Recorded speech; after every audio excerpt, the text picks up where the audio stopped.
for your presence. Let me also send my greetings to the Lucania University students and members of the community, members of the media and fellow Africans. Today it feels good to be African. Right here in Kenya, a place we call our home, because all of Africa is our home. No one can ever say to me, welcome to Kenya or Lucania or Nairobi, as if I'm a visitor. I regard no part of Africa as being foreign to me, because Africa, all of it, belongs to me and I belong to Africa. It is a humbling honor to be invited to address the launch of the prestigious Pan-African Institute, which is targeted at creating intellectual collaboration and unity amongst the people of the continent. Let us therefore begin by congratulating you on this initiative, which is long overdue in light of the importance of the continent to reclaim its intellectual and academic identity within the global community in general. We know that ideas are at the core of the African capacity to chart its own destiny within the community of the world. Intellectual sovereignty has to be forged through research and development that is steeped in African experiences, African problems, and African questions.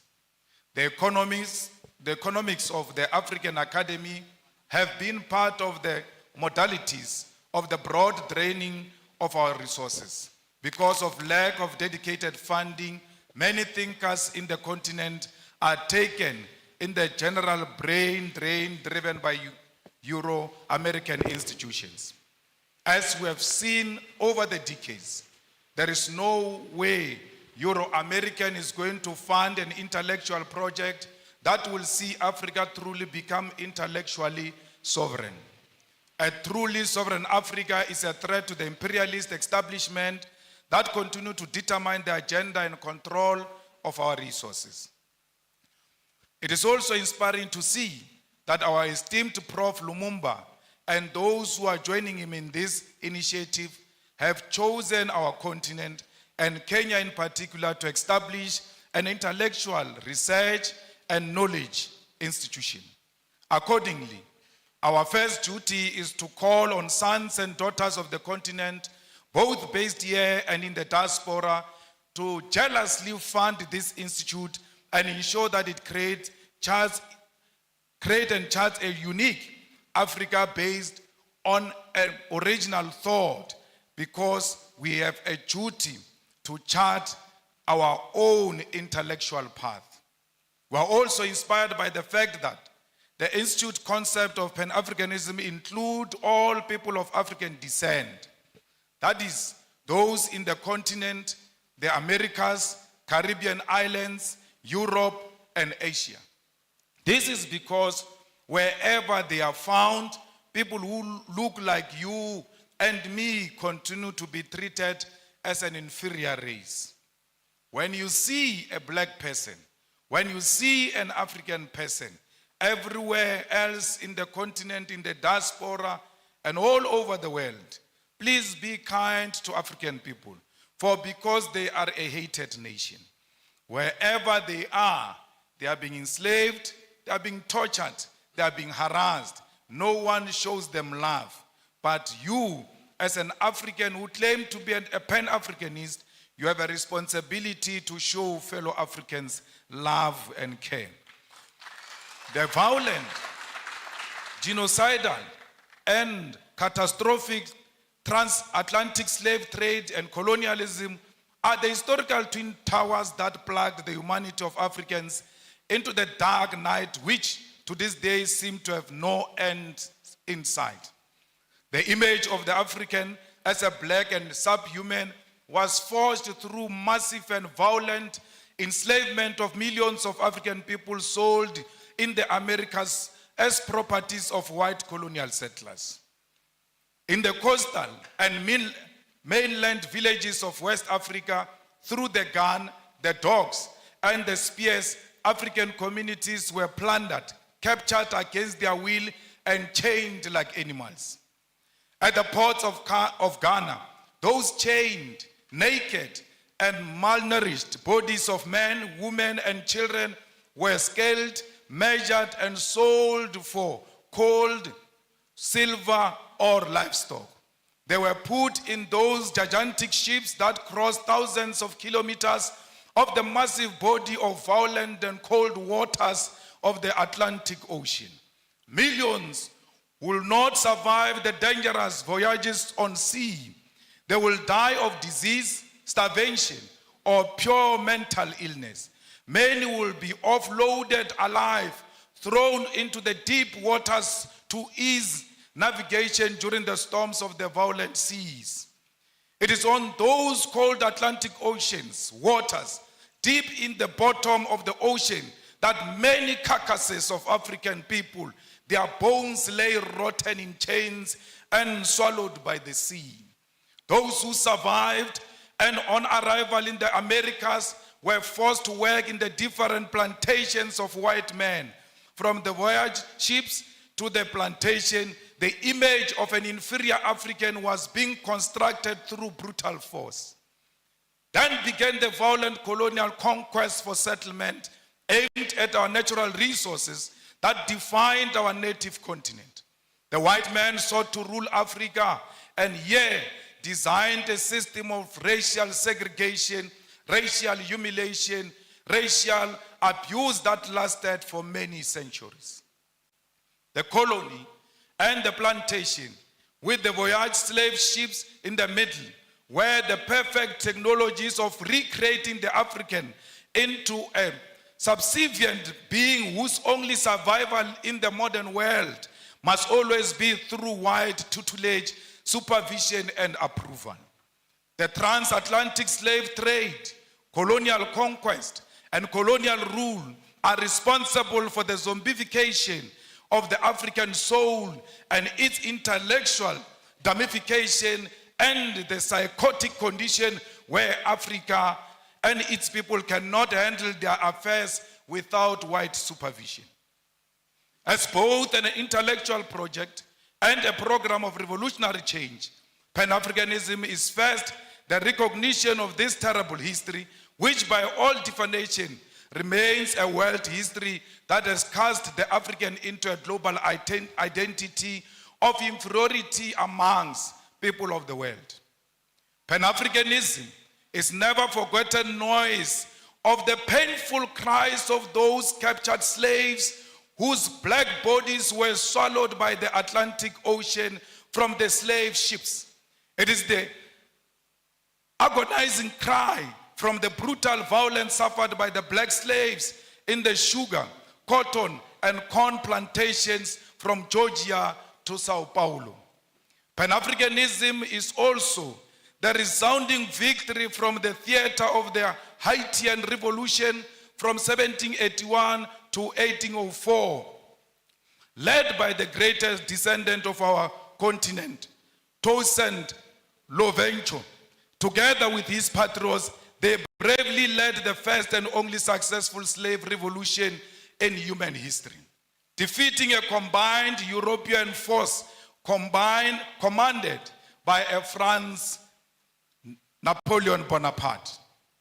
It is the bravery of those African former slaves who will define citizenship on a racial definition of blackness, declaring that Haiti belongs to black people regardless of the color of their skin.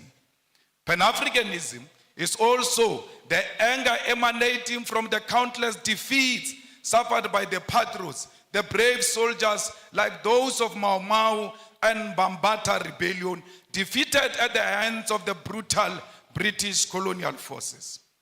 It is the intellectual heritage of Marcus Garvey, W.E. Du Bois, Booker T. Washington, Harriet Tubman, Pixley Isaac Aseme, Charlotte Mateke, Winnie Mandela, Kwame Nkrumah, Seiko Tore, Julius Nyerere, Haile Selassie, C.L.R.A. James, Frantz Fanon, Thomas Sankara, and today our own Prof. Lumumba, together with us, must carry the mantle of the African Pan-Africanist call.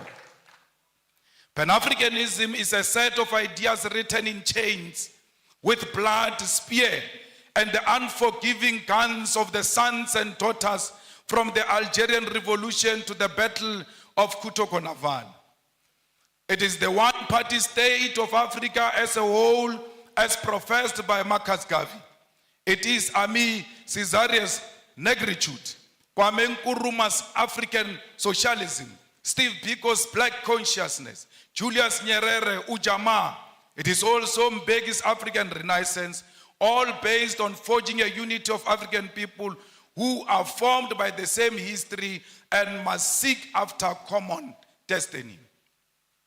It is the architectural achievement from the pyramid of Egypt to the cities of Mapungubwe. It is the industrial invasion by Garrett Morgan, traffic lights, Frederick Jones, refrigerated trucks, and Alexandra Miles, automatic elevator doors. It is the cultural movement in jazz, R&B, reggae, funk, blues, kwaito, juju Nigeria, chimorenga Zimbabwe, makosa Cameroon, and benga Kenya. It is the novel Things Fall Apart, The Devil on the Cross, Maru, The Trails of Brother Jeru, Songs of Solomon, and Notes of Native Son. It is the artwork of Gerald Sekoto, Chike Anyako, Oche Okeke, Edmonia Lewis, the religious movement of Bishop Lekhanyane, Manku, and Shembe, the Coptics of Egypt and the Ethiopian Orthodox Christians, as well as Islamic denominations from Tunisia, Nigeria, Kenya, all deserve a place in the rich thinking and knowledge about Africa and its people. It is true that Pan-African call has also been prophetic, carrying important cautions that those who conducted the project for the rebirth of the African continent in the post-colonial context have not heeded to. In the pages of Frantz Fanon, Ratchet of the Earth, lays a critique which, since independence in the 1950s to this day, leaders of African people have failed to give programmatic response to this call. First and foremost, the Pan-African call is a call for African unity, not cooperation, collaboration, or coexistence. Many of you confuse the unity of Africa to mean collaboration or cooperation. We don't want to cooperate. We don't want to collaborate. We want to be one, and being one means we must share the same vision and the same direction. Yet many over the past half a century have chosen cooperation, which has given way to neo-colonialism. That is to say, for African leaders to continue colonialism without direct rule by colonialists. The launch of the Pan-African Institute right here in Kenya must help us intellectually to shift towards revolutionary Pan-Africanism, contribute to resolving some of the historical mistakes, blunders committed by post-liberation movements. We should state clear here that while the formation of the Organization of African Unity was a step in the right direction, the fact that the founding conference failed to unite the African continent is a historical blunder. President Kwame Nkrumah, Seko Tore, and Emperor Haile Selassie prophetically said that the failure to unite the African continent will give rise to the neo-colonialism and that African continent will perish. The revolutionary Pan-Africanist ideological and political diagnosis of the future was correct. The future is here. 50 years later, we know that we remain visitors in our own continent. We know that our resources benefit Euro-American than our own people. This is despite most African countries gaining independence from colonial rule since 1957. Massive, huge tracts of land, our mineral resources, our animals, our oceans are still owned and controlled by the colonial masters. There are no countries in the entire African continent that have gained full economic emancipation and independence. And this includes Ghana, which was the first to lead the road. Till to date, it can't claim that Africans in Ghana own the means of production. In 2016 report titled The New Colonialism reveals that there are 101 British companies listed on the London Stock Exchange that control an identified 1.5 trillion US dollars worth of resources in Africa in just 5 commodities: oil, gold, diamond, coal, and platinum. This is a very conservative figure since it includes resources listed by only some companies. Many companies do not provide the figures of the resources they control.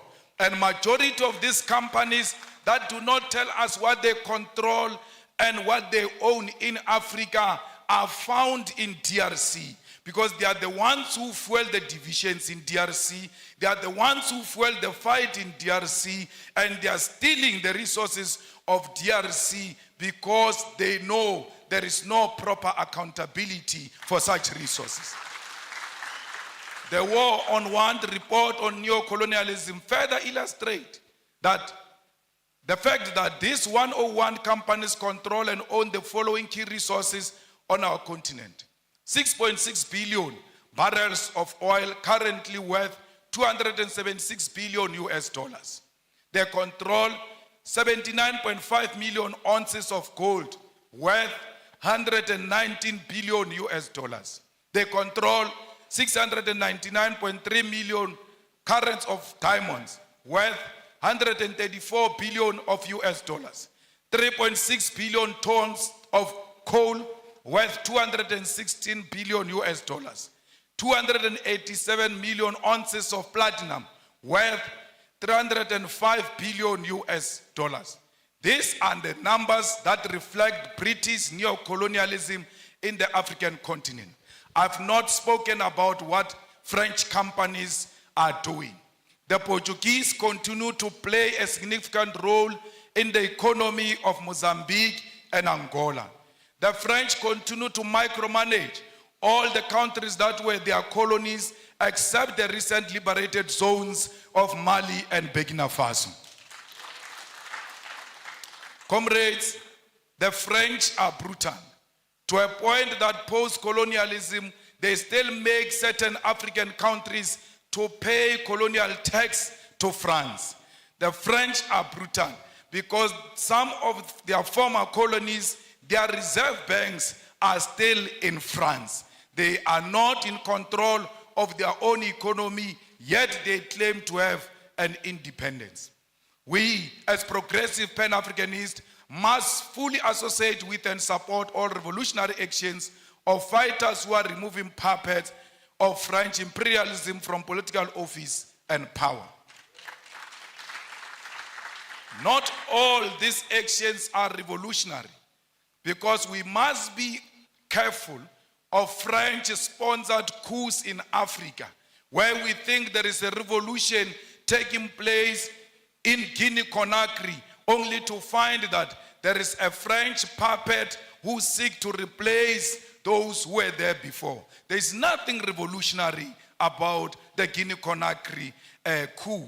We ought to separate that there can never be a revolutionary coup that reinforces French imperialism on African soil. Anyone who comes into political office under the pretext that they are fighting a French puppet, while knowing they are the French puppet themselves, must be isolated by progressive Pan-Africanists. All French soldiers and military must leave the African continent, and this also should apply to neo-colonial military bases, including the African Command Center of the USA. We don't want the army of America. We don't want the army of France here. We don't want the army of anyone. We want African army on African soil. The Pan-Africanist Institute should therefore provide ideological, political, and technical weapons to all progressive forces of the African continent to fight against colonialism. There is a political trend that is being accepted by African heads of state and government, where one country convenes all 54 heads of African states and government. The United States of America, France, China, Russia, and United Kingdom convene all 54 heads of states and government for a meeting, and they all go following each other like Casey and Jojo as heads of states to listen to one head of state, 51 of them. Sometimes they disrespect them to a point where they put all 54 heads of states of Africa in a school bus to go and listen to one head of state. What happened to these men? Because all of them, majority of them are men. What happened to these fathers who go and bow combined to one man? Even if he's Putin, why would they all follow each other and go and listen to one person? What happened to their dignity and their authority as leadership? They must have leadership qualities to know that Putin is equal to them, that China is equal to their own single country, irrespective of their size, because what matters is sovereignty. And if China recognizes that sovereignty, will respect the president of that sovereign country as an individual.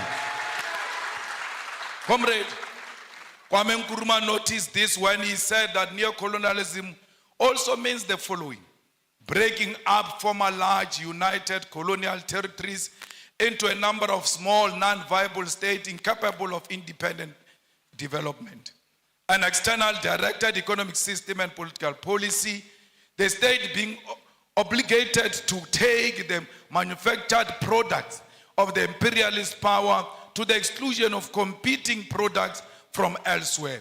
Payments towards the cost of running the state to ensure control over government policies, and foreign capital is used for the exploitation rather than the development of less developed regions. Governor, on my way here, we saw how the people here are working the land. We saw that there is no piece of land here that is not being utilized to the benefit of our people. But the question remains, where do these people sell these things? Because they can't consume all of them. Yes, they must produce to feed themselves and feed the whole Kenya and feed the continent and the world. Is the government buying food that is produced fresh from this soil, or do we have companies that are owned by white people in Nairobi who bring finished products into the land that has got products that can be bought directly from our own people? We say people must work the land. After they work the land, their own governments in Africa do not procure from those people. Because if it does not have a white color, they don't like it. Our leaders like their colonizers more than us. That's why they always seek after anything that looks like colonizers. 10 years ago, we as revolutionary activists and visionaries from south of African continent started a revolutionary socialist movement and Pan-Africanist movement, the EFF, Economic Freedom Fighters. When we formed the EFF in South Africa, we told them that our organization is not for South Africa. Our organization is for all Africans. And we said this. We said this during xenophobic attacks of our people in South Africa, where people were being attacked because they come from outside South Africa. We chose to side with our people because we're necessitated by the fact that we love ourselves. And if you love yourself, you'll see a person from Tanzania in you. You'll see a person from Nigeria in you, because we are one thing. We as the economic emancipation movement did not only say we are Pan-Africanist. In one of our cardinal pillars, we said South Africa must engage in massive investment of economic development in Africa. Because if you keep on saying people are coming to South Africa, are looking for jobs, are going to take jobs from us, we can stop this thing of people coming to South Africa. How do you do it? Go and build massive economic development in African countries so that people can stay where they are and they can feed themselves from where they are. No one wants to leave his own home into some strange place. We leave our homes because we are searching for greener pastures. If there is an ESCOM in South Africa which is failing to give us electricity, but when it was well and still running according to how we wanted it, ESCOM had the capacity to electrify the whole of Africa. Why are you not going into the African continent and electrify the whole of Africa? Why is there no train that moves from Cape to Cairo, making sure that trade in Africa and movement of goods and persons is easy? Because if we do that, there's no one who can leave Lusaka to go and stay in South Africa. They can get into a train, go and do what they want to do in South Africa, and come back home and develop their own countries. We must make sure that this Africa is linked together. We must violently demolish the borders that exist between our countries, because those are not our borders. You cannot worship a border between Tanzania and Kenya and come and sit in this hall and say you are a Pan-Africanist. A Pan-Africanist means the first task is to get rid of colonial borders so that we bring Africa together in practical terms. I don't know if President William Ruto means it, because he said so many things and I can't locate him these days, because the things he said during election and the things he's doing now are two different things. I don't know. Because I heard him saying we need to do away with the dollar and build our own currency. But his actions are not speaking to anything of doing away with the dollar. The latest being putting a red carpet for a murderer, a person who killed the Kenyan people, coming into this country, receiving a red carpet and being saluted by our own army. This is not a Kenyan army, it's not a colonialist army. The Kenyan army is a product of the Mau Mau rebellion. And those who killed our people in the Mau Mau rebellion cannot be saluted by the same army of the children of those who were killed during Mau Mau rebellion. We have a duty to stay true to the cause. We have a duty to remind the King and Britain of what they did to us. Indeed, he shows no remorse. He says this was bad, it shouldn't have happened. But he runs short of, I apologize, I am sorry. He will never say he is sorry, for because he thinks that his race makes him superior and he's not qualified to apologize to those who are junior to him. We call upon the Kenyan government to be firm and to decide what they want to be.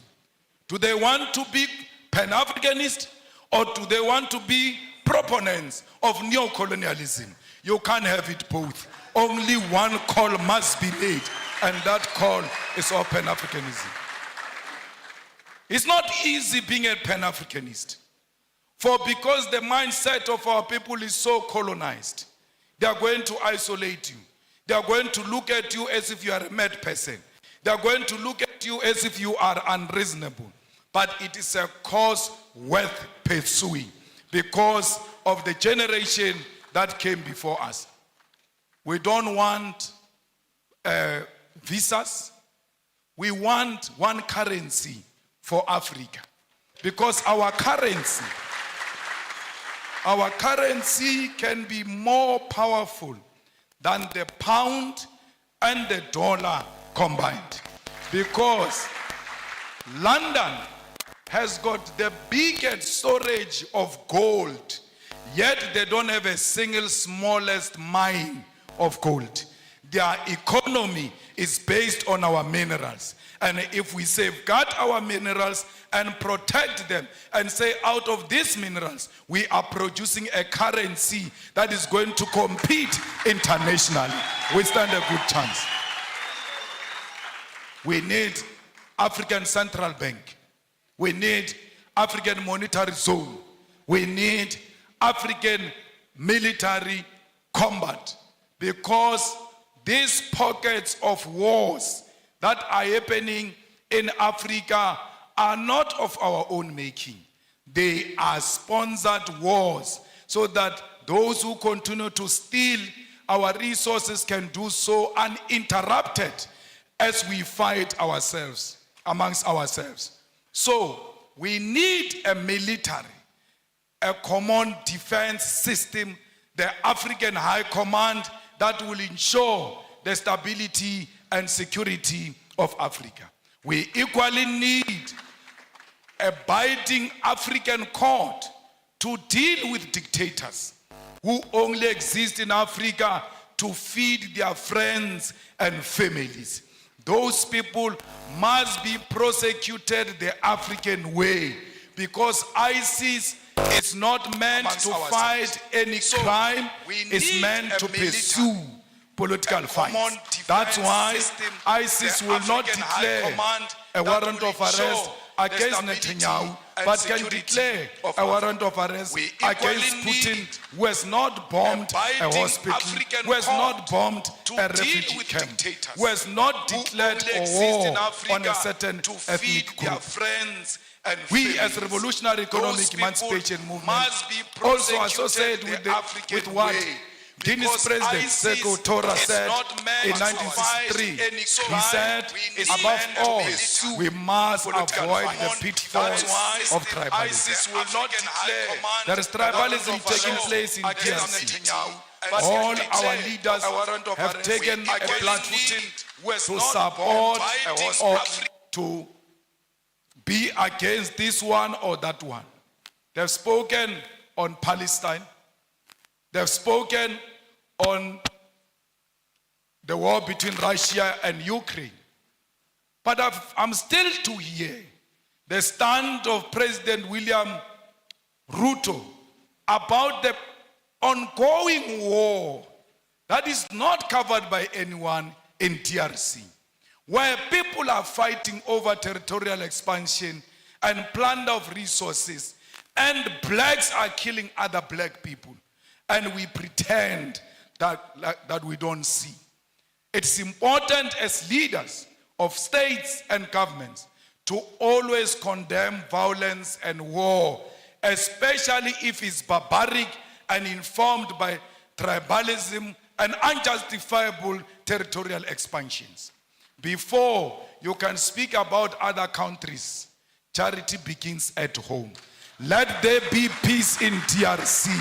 Without peace in DRC, Kenya will never know peace, because these rascals are going to learn from those wars in DRC and want to import them into Kenya. You have a duty to stop them there before they come into Kenya. Comrades, we will make sure the struggle of all immigrants, most of whom are economic migrants and asylum seekers in South Africa. We will never. In South Africa, they say to us, if you want to be elected, you must declare war on illegal immigrants. And illegal immigrants, they mean Africans. We have refused as the EFF that we will never declare war on any immigrant. illegal or legal? Illegal according to whose law? Because if you are illegal, you should have violated a certain law.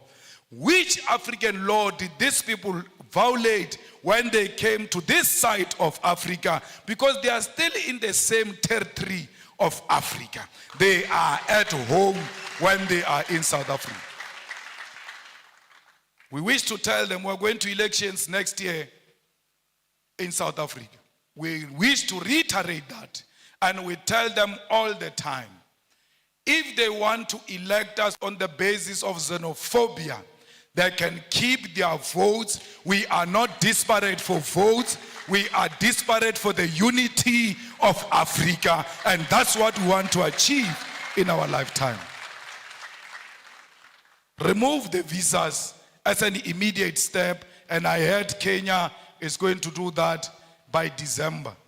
Perhaps I must come back here in December unannounced, so to test if indeed President William Ruto means exactly what he said when he said there won't be visas in December.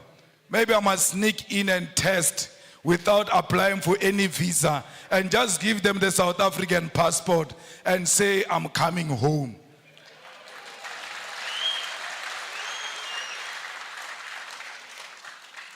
Mama, we want to commit in front of you and all the dignitaries who are here and the students that this Pan-African Institute will be supported by the EFF. We will ensure that indeed it has got a home in South Africa. We will not only support it verbally, we will put money into it, we will pay the staff members of the institute, we will also pay the offices of the institute, because we believe that we must speak one language as Africa. We will donate the books here at the university to ensure that every African writer has got his or her book in the Pan-Africanist Institute. Let's all spread the gospel. Indeed, it was not a mistake to launch it here in the rural areas, because no one must be left behind. If you can carry on your back the rural communities, you have no any other option to go anywhere except to go to the urban. But if you start from rural, there is no way you can cover the urban. But if you start from the urban, you are going to be reluctant to come to the rural. We are starting here to liberate our people in the rural areas, and we're going to the urban to ensure that everybody hears the message. Tell President Ruto that the people of Palestine are what Mau was. Tell President Ruto that the people of South Africa are what Palestinian people are today. Where our land that get encroached, where our land just get taken, and we get killed on our own land, we get tortured on our own land, we get imprisoned on our own land. When we fight, they say we are terrorists. This Nelson Mandela you celebrate, for 27 years, he was in prison because he was a terrorist. What crime did he commit, which the Palestinians are not committing? His crime was to fight for the liberation of the people of South Africa and the oppressed world all over, including the people of Palestine. It can't be correct that President Ruto, knowing the history of this country and the history of South Africa, comes and tells us that it's with Israelites. Our war is not on Jewish people. Our war is not on pregnant women, Jewish pregnant women. Our war is not on Jewish children. Our war is against a Zionist apartheid state of Israel, and that's what we are fighting. So if he got money from some Jewish person, we are not fighting that funder of his. We are fighting the state of Israel. We are not fighting individuals. We are fighting the state of Israel. At the age of 9 years, The Boers walked into my house and turned everything upside down, stripped my mother naked. When I see what those children of Palestine are going through, I can immediately relate that this is what apartheid looks like. We cannot be Pan-Africanist if we can't associate with the oppressed nation. Our Pan-Africanism is based on the basis that we are an oppressed nation ourselves. And everywhere else where we see an oppressed person, that person is our sister, that person is our mother, that person is our father, because we are not free until the whole world is free from imperialism and colonialism. I don't know if you'll regret inviting me after this. But my problem is that I tell my truth as is. And I say it to authorities without fear or favor. Till today, no one has ever sued me legally successful.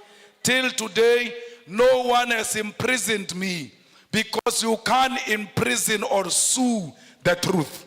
The truth will always prevail. Comrades, we must make sure that as we live here, our sympathy is with the oppressed people. Look at Cuba. Its crime was to choose a different economic system to what America has chosen. And then they are under more than 60 years of economic embargo. What crime did the people of Western Sahara commit against Morocco? We are at the center of speaking the truth as a Pan-Africanist institute, because we've got the ear of the continent and the diaspora and the whole world. And this organization we are launching today, Prof, will live forever and ever, because you only speak the truth yourself to power. And you always make us politicians to want to check if indeed we are still on the right track. So an institution established by a person like you, we are guaranteed that it will live for long and it will live for generations to come.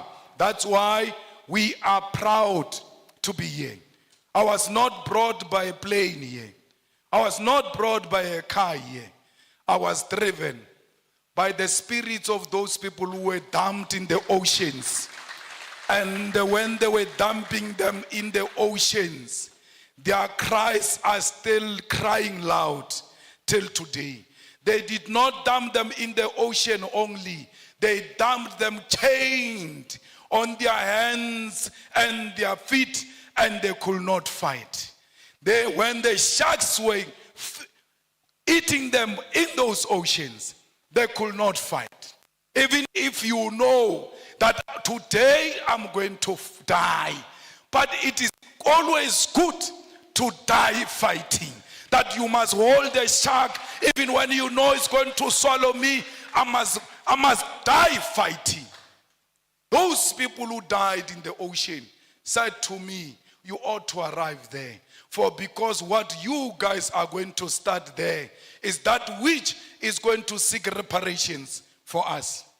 As you leave this place and going back to your home, remember the people who died in the plantation, beaten, treated like dogs. Remember all of those slaves that asked for help and they never found help. But you must say to them in spirit, the help has arrived. And that help we declare today, that will fight the battles of the heroes and heroines of Mau Mau, of Mbambata Rebellion, of the slaves. This Pan-Africanist Institute must be at the center